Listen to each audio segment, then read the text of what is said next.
other shows we have for you to enjoy at myclassicradio.net. The Avengers was most certainly not a household name in South Africa prior to the radio series.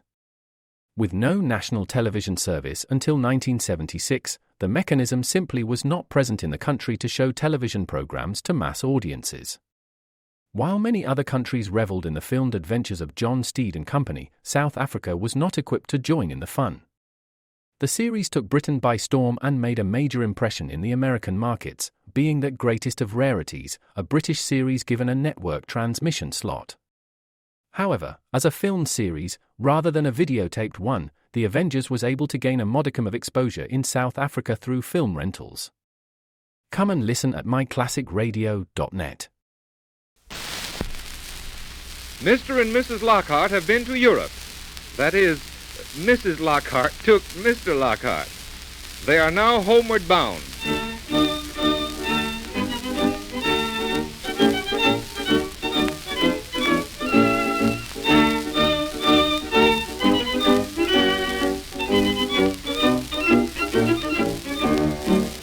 Mr. Lockhart represents the average type of businessman. Comfortable, blunt, knows his own mind, enjoys his business and his community. A plain businessman. Mrs. Lockhart is the pleasant type. A thorough housekeeper, belongs to the literary club and the women's club of her town, and still retains the spirit of romance. Today we find them on the promenade deck of a liner approaching the shores of America. Come on, Will. This is the sunny side of the boat. You'll feel better up here. Don't be too sure. These boat stairs are terrible for a man, I think. Never mind, dear. You'll be on land tomorrow. Here's a couple of nice deck chairs. Now let's sit down. They're not ours. Ours are on the other side of the boat, the cold side. No, it's only cold over there because the wind's blowing from that direction. And it doesn't matter whose chairs they are. After 4 days at sea, people are not fussy about the chairs. Now sit down. Well, who do they belong to? Mrs. William Watson. Oh, that's the lady in the stateroom next to ours. She won't be needing them. How do you know she won't? Because I heard her not 10 minutes ago being seasick. Now will you sit down? Well... Oh, dear, what a glorious day of sunshine. How are your feet now? Still sore. Oh, well, don't think about them. Think about all the lovely things you've seen. The pictures and cathedrals, and did you use your foot balm this morning? Yes, and every time I do, I wonder why I was darn fool enough to take this tour to Europe. Oh, now don't start that all over again. Ever since you climbed to the top of the Milan Cathedral, you've done nothing but complain. You took this trip to please me. I hope you'll remember it. But I can't understand how a businessman, sane 11 months out of the year, can suddenly go loco and walk 1,000,000 miles through art galleries and ruined cities and call it a holiday. Now that's just exaggeration. That's one of your worst faults. Whenever you get mad, you always exaggerate. Back home, you'd walk miles on the golf course and think nothing of it. Golf's a pleasure. Walking through these art galleries day after day is nothing less than hard labor. But see how it's broadened you. Broadened me? The only thing it's broadened about me are my feet. I can't get into those new boots I bought, and my pants are too big around the waist. Well, you were getting too fat anyway. Well, I guess I wasn't cut out for this art stuff. Why, half the statues those guides showed us, when I'd ask 'em what they were, they'd say, figure of a man. I could see that for myself. Now, those statues we got back home there on the town hall square, they mean something to me. They express something. Which are they? Why, those two labeled agriculture and industry. There's agriculture, holding a hoe, and industry's got a wheel around her neck. Oh, well, art is long, they say. You can't just take it down at a gulp. You've got to absorb it. Well, I'm no sponge. And furthermore, I don't like this boat. When you got reservations on it, I told you I wouldn't like it. Why, Will, It's the biggest and best boat on the Atlantic. Yes, and you've got to walk a mile to get to the ocean. But just think of the impression we'll make when we get back home. Impression with what? With our steamship label. Huh.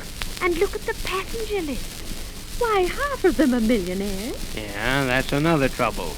The only one who said good morning to me since I've been on the boat has been the steward. Why, Will, there's lots of nice people on the boat. Well, if there are, they must be sick or something. I have... Here come the Vanderwaters. Who are they? Good morning. Yes, it is lovely. Taking your constitutional? That's right.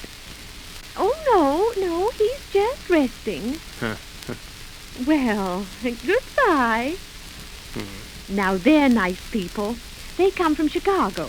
He's president of something or other, and they've been over visiting their daughter, who's taking a finishing course at the Sorbonne. Sore what? Sorbonne. What's that? A university, dear. You saw it. I don't remember it. Oh, Will. Well, anyway, she's finishing there. What's she finishing? Oh, everything. What's the matter with our own schools? Oh, they're all right, but a year at the Sorbonne gives a girl such a lovely continental flavor. It's such an asset socially. Here's the steward with some beef tea. Do you want some beef tea, dear? No. He says no, thanks. Yes, and that's another trouble. I haven't seen a bill of fare for a month that I could understand. Oh, Will, you are grouchy this morning. The waiter always told you whether it was soup or ice cream you were ordering. Now you sit back and make yourself comfortable, and I'll go down into the lounge and listen to the orchestra and finish up my diary.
Hello, Will. How do you feel now? Oh, hello. I feel just about the same. Well, I've finished up my diary.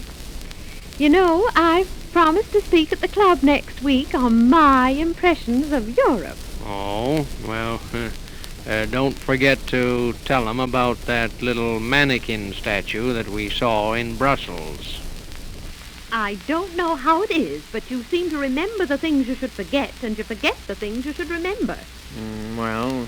Now then, how does this sound? This is about Italy. From Venice, we went to Florence, where we stopped at the Hotel Grand Excelsior di La Ville. They're all grand something or other. The hotel is located on the banks of the famous Arno River and has good beds and lovely meals. But no ice water. Nearby was the old Ponte Vecchio, where Dante first saw Beatrice. Saw who? Beatrice. Beatrice. Oh, why didn't you say so? He immediately fell in love with her and went right away and wrote his Inferno. What's that? We enjoyed our visit in Florence and felt very much uplifted by the wonderful things we saw, which are really too numerous to remember. Very satisfactory.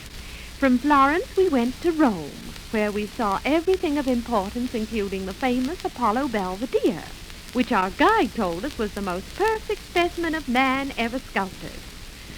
We noticed people standing in front of it for 15 or 20 minutes. Yeah, mostly old maids. If you're going to be rude, and if I may say so, vulgar, I'm going to stop right now.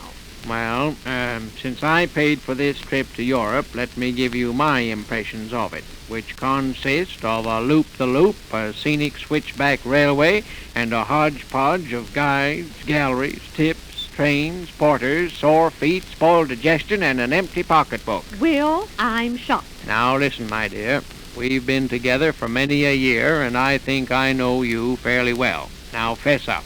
This running all over Europe, swallowing it to the gulp, is all right for the young folks who can walk 8 hours a day over the cobblestones and like it. But for you and me, now wouldn't you rather have had just a nice, quiet month up at the cottage on the lake? Just we two, living again the old sweetheart days, sitting down there on the bench by the water's edge, and watching the moon come up from behind the trees over on the point, and talking about what the young folks are going to do in the fall. Our kind of talk. Home talk. That's the kind of a holiday for you and me, dear. Just we two, together, alone. Will. Now, wouldn't you rather? Oh, I suppose so, dear. Yeah. And it wouldn't cost $100 for the whole month. Now you've spoiled it all. Well, that's what I think about it. That's not what you think about it, and you know it. Why, what do you... You know very well you enjoyed the ocean trip. You liked London, you liked Paris, you thought Venice was charming, you've made a lot of friends, and you've come home, in spite of your sore feet, rested and healthy and happy. Now admit it. Well, maybe I have. And when you get home, you'll be the first one to brag about it to Charlie and the other friends. Well, I noticed, by the way, Charlie didn't send you any postcards about the fish he caught. That's right. Maybe he didn't catch any. Well, now admit it. Haven't you had a good time? Well, I guess I have, and I wouldn't give $1 million for it. And aren't you glad you came? Yes, my dear, I'll have to admit I am. It certainly is an education to see the other half of the world. Well, very well then. Well then, come along now. I think it's time to go down to lunch. All right, dear. Now take my rug. Yes. Come along, dear. Dear. Yes? Come here, dear. Why, what is it? There's nobody looking. Oh, Will. Oh, dear. Come on, come along. All right, but you've got to put some more foot balm on this foot of mine, or I won't be able to get off this boat. And so you have been abroad with the Lockharts, that typical Mr. and Mrs. who have been to Europe and back again, happier, healthier, more content with their own lot in life. We hope you have enjoyed their wanderings over Europe, and perhaps at some future time we shall again have the pleasure of going abroad with the Lockharts.